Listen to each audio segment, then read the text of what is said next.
Now it feels like the right moment to tell a story about the last time Arsenal, together with their manager Arsène Wenger, won a golden double. It was more than 20 years ago. And here the story begins. On that day, Wenger lost his cool for the first time.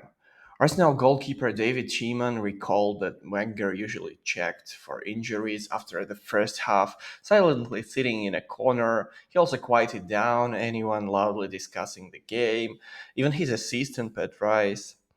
This routine normally lasted for 10-11 minutes, and only then would Wenger give brief instructions for the second half. But on February 25, 2001, during halftime of the match against Manchester United, Wenger threw notepads, bottles, cups, and yelled angrily. He had never scolded before. I didn't suit him, noted midfielder Ray Powler. When Wenger yelled, I struggled to hold back laughter and tried not to look at him. Assistant coach Rice signed to me, "Don't laugh under these circumstances."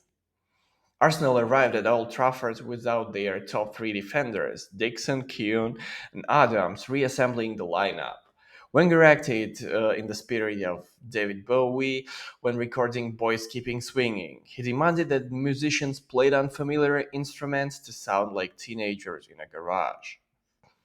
While Wenger had different goals, the experimental Arsenal looked like a teenager team among professionals. Left back Silvinho played on the right attacking flank, left winger Pires was on the right, midfielder Grinaldi uh, was in the center of defense with Stepanov, and Igor couldn't keep up with Dwight York, with Manchester United leading 5-1 by halftime.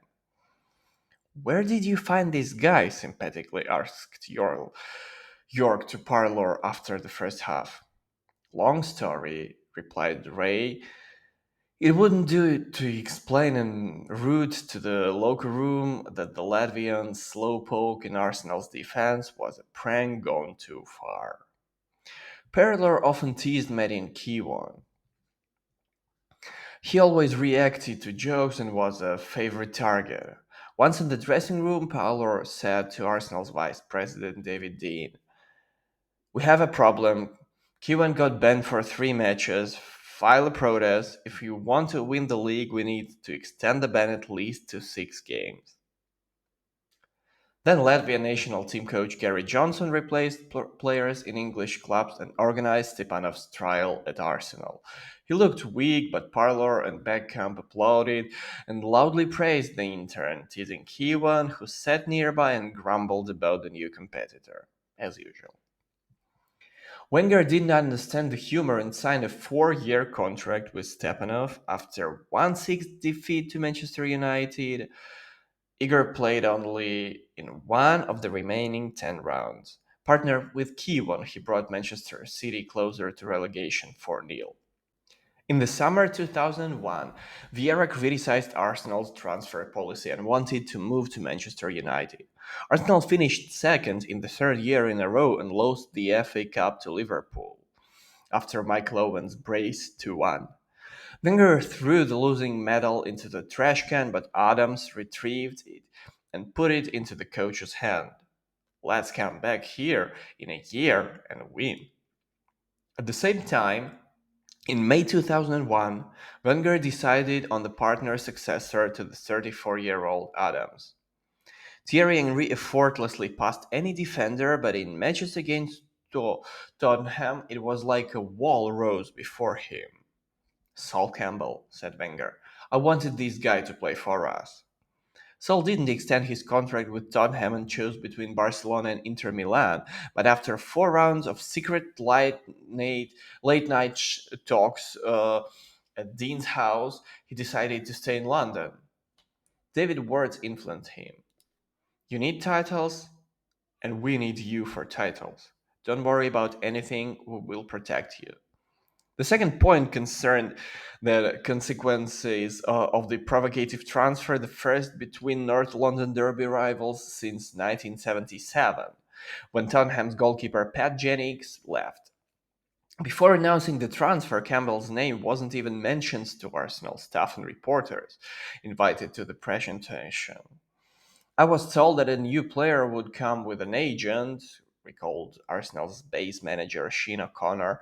When the Range Rover pulled up, I recognized agent Sky Andrew and ordered the gates to be opened. Then I saw the Tottenham captain in the car. It was unusual. I think I said, "Hi, Sol," as if we had known each other for a long time. When he entered the press conference hall, journalists couldn't believe their eyes, and even before the first question, they took out their phones to transmit the breaking news. I've never seen anything like that. The signing of one of the world's best central defenders had an impact on Patrick Vieira. The MVP of 2000 and 2001 season, according to the Premier League expert, had saddened by the departure of Anelka, Petit, and Overmarks. He believed that despite bringing Henry, Edu, and Pires to replace them, Arsenal hadn't strengthened enough and would be unable to catch up with Manchester United at the current pace. Vieira wasn't impressed by the first transfer of summer 2001, Giovanni Van Bronckhorst, who had never played in the Premier League, from Rangers, and the young but injury-prone forward Francis Jeffers from Everton. By the way, Campbell also tensed up during negotiations with Dean upon hearing about Jeffers, but remained silent. Vieira criticized Dean and Wenger's transfer policy in an interview with The Sun. He started. He said he stated he wanted titles, but Arsenal wouldn't achieve them in the coming years, unlike Manchester United, which Vieira was interested in joining. Ferguson even reapproached Wenger, saying that he didn't let Vieira go to a competitor, but himself pursued Campbell's to join. However, Campbell moved as a free agent while Vieira's contract still had 3 years left. On the first day of the 2001 presentation, Wenger and Dean told Vieira to forget about leaving. With Sol Campbell, Arsenal was no weaker than Man United right now. Then also made Vieira vice captain after Tony Adams. I wouldn't be a second Adams. We are completely different, said Vieira. Tony motivated teammates by shooting, but it's not my style. I prefer to set an example on the field rather than raise my voice in the dressing room. Wenger had been pursuing Pires since 1994, and after Euro 2000, he snatched him from Real Madrid. After Petit left for Gilberto Silva purchase, Vieira midfielder partners often changed. In the first round of 2001-2002, he started with Parlour, but Ray fouled Middlesbrough defender after the break and received a second yellow. Arsenal played more than a half with more than half an hour with 10 men, but still won 4-0, and Robert Pires scores a goal and provided an assist, whom Wenger called as far back as 1994, when was at Monaco. There, I would have competed with Thierry Henry. He was also left midfielder at the time, Pires recalled. We agreed that it was unreasonable to have two young players on this position. I said it at Meds in 1991. I moved to Marseille before Euros, and then Real Madrid and Wenger again called me to Arsenal.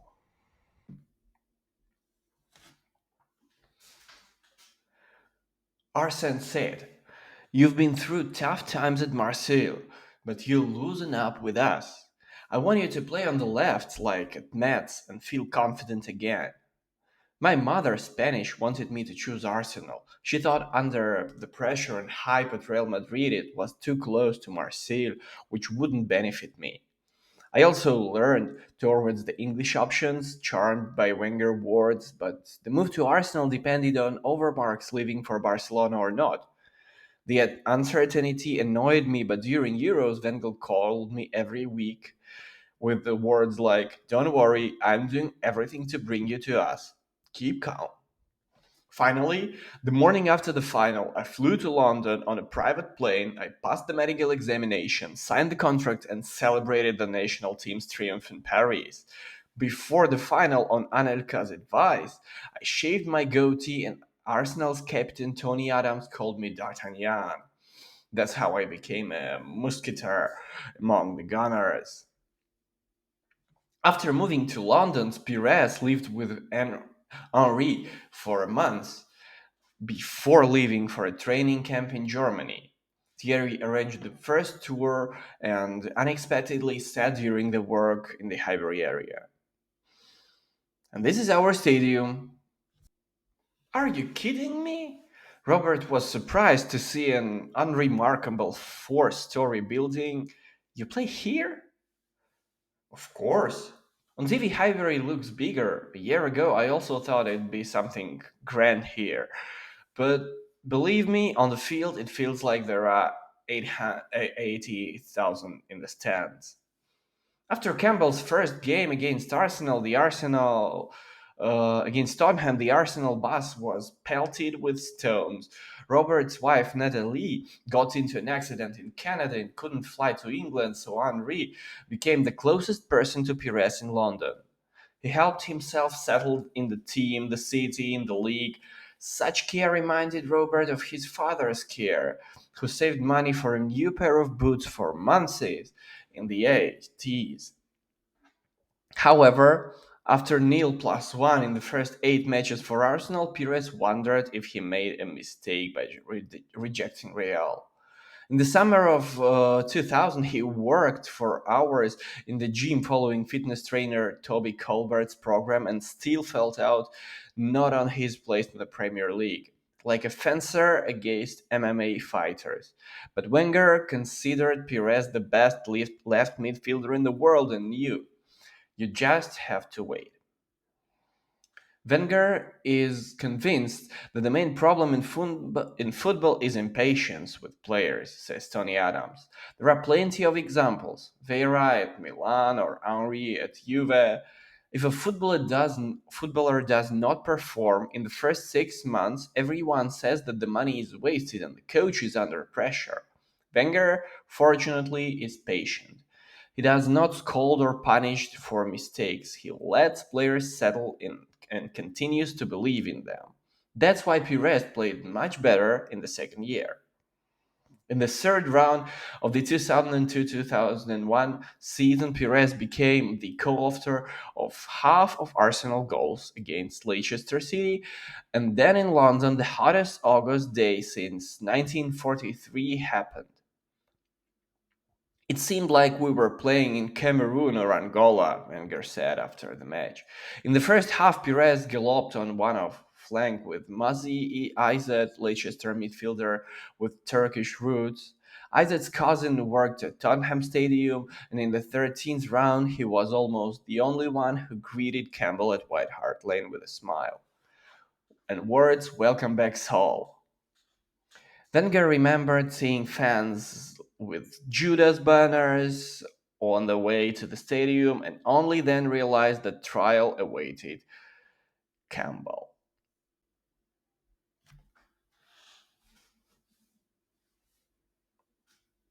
He decided that Saul will cope on his own and didn't mention this topic in the dressing room. Insults from the stands continued throughout the match, and Saul ignored the fans until the last minutes when he ran into the opponent's penalty area to receive a corner. I looked at the people behind the gates, and suddenly it was like a knife in the heart, Campbell recalled. I saw my older brother Tony. He was in the crowd that was constantly insulting me. I couldn't believe it. Since then, Saul rarely communicated with his brother. After the draw 1-1 at White Hart Lane with goals from Pires and Poyet, all Tottenham players shook Campbell's hand, and German midfielder Stefan Freud hugged him. After leaving the dressing room, we sat on the bus and dinner awaited us on the tables. Parlor recalled. The French guys sat on the front. I sat at the back, Saul in the middle. Suddenly, I, an excited policeman appeared. There is a serious problem outside the stadium. Lower your heads and drive without stopping, I suggested to the coach. Boss, we need to hang a sign to Campbell's seat. Saul sits here. Then they wouldn't break the entire bus. Wenger laughed. The tension eased, and then stones flew at us, even breaking the dishes on the table. It was scary. We had never encountered such hatred before. Pires returned to Arsenal to the top and soon tore cross. The match against Tottenham extended the winning streak in the championship to 4 matches. Even after the 3-1 win against Manchester United in the next round, Arsenal remained sixth. Moreover, the main competitor was also outside the top three. Ferguson's announcement of leaving the club in 2002, later disallowed, affected the team.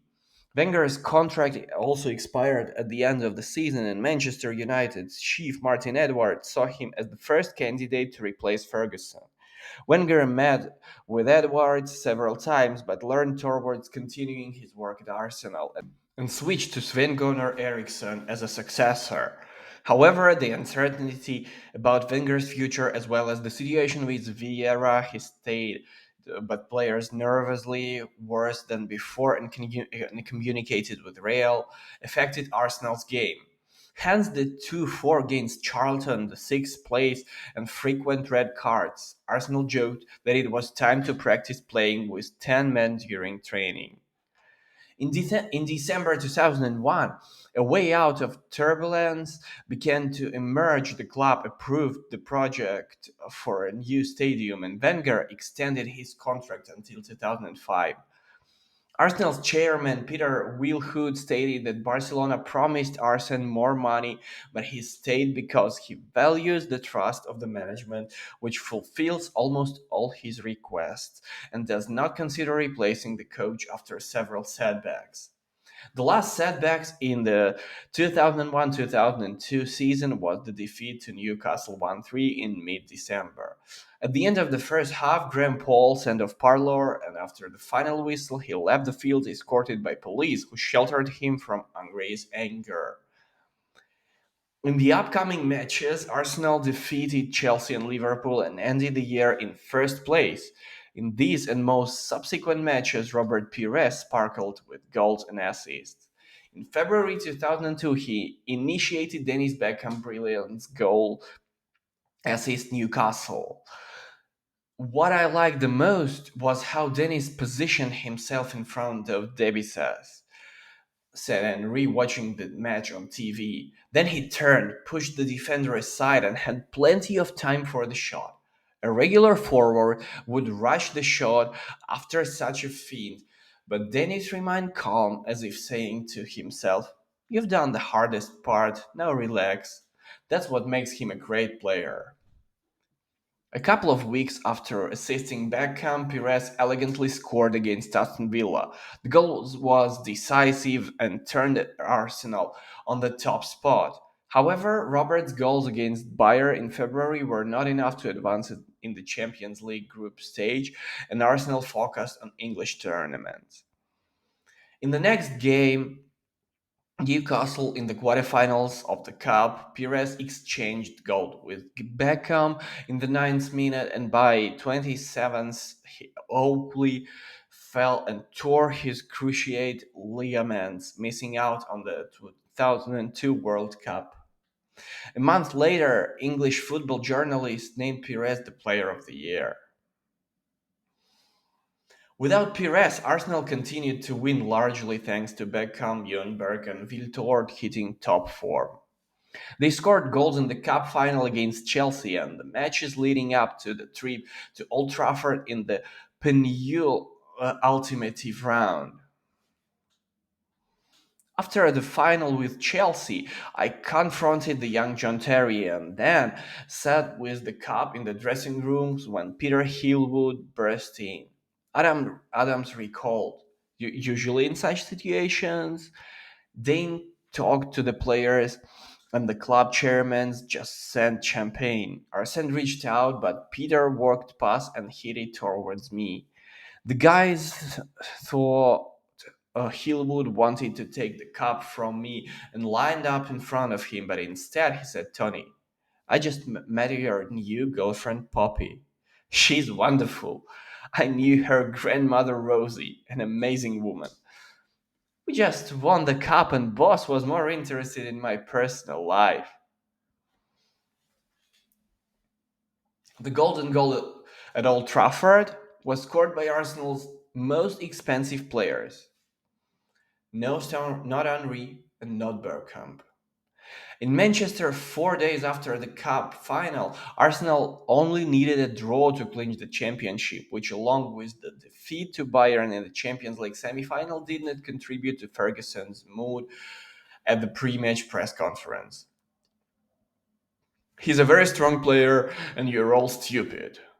Ferguson replied to Sebastian Veron criticism, and Wenger asked reporters the next day, "What are those asterisks in the newspaper for?" Arsene added, "The turning point of the season was the winter victory over Liverpool after Van Bronckhorst's dismissal in the 36th minute. Then the guys believed they would win the championship. Manchester United doesn't want to lose the title at home, but we are not going to let it slip away. Now I know my team will give their last drop of blood for me." As in the 2001 game, Arsenal managed without a group of leaders. Pires, Adams, Henry, and Beckham in Manchester, but this time Wenger chose replacements wisely. And Stepanov was positioned far enough from Sheeman's goal on the bench. Dwight York settled even further away in Manchester United's reserve team. So the scenario of the previous game at Old Trafford did not repeat itself. 3,000 Arsenal fans unfurled a banner champions, and Manchester United player gestured but received three yellow cards in 6 minutes and then a goal from Sylvain Wiltord. In France, Sylvain was considered an uncontrollable troublemaker, but Wenger saw in him a smart team player. In the summer of 2000, he endured painstaking negotiations with Bordeaux for this player. It was tough to strike a deal with Bordeaux, but after the deal was sealed, the French gave me a case of wine boosted, David Dean reminds. I also had to struggle with Sylvain's agent, Deperoux. She smoked in my office, which I didn't approve of, and constantly asked to convey to Arsene that her client should play in the center, not on the wing. In the end, I politely advised her to to get a coaching license. Until the purchase of Arsene, Wiltord remained Arsenal's most expensive player, 13 million, and in his first season he scored the same number of points, 8 plus 5.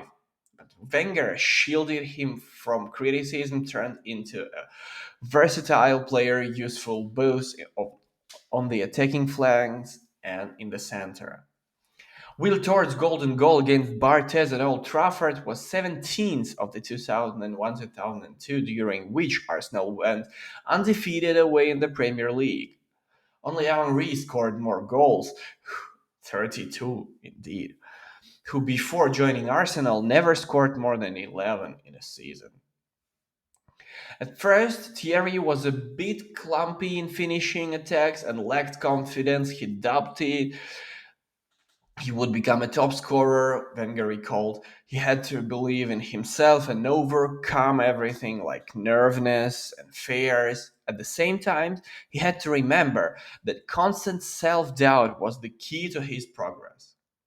Wenger's perfectionism was the key to Arsenal progress. Starving for success, he aimed not to repetition but for something new and greater.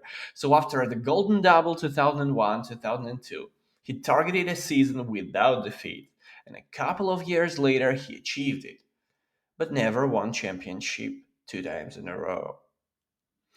Perhaps we should have recruited more players after winning the title, said Bergkamp. Perhaps we should have strengthened the team a bit and been ready for opponents to treat us differently. Either way, after a successful season, it was difficult for us to take the next step. And that surprised me a lot.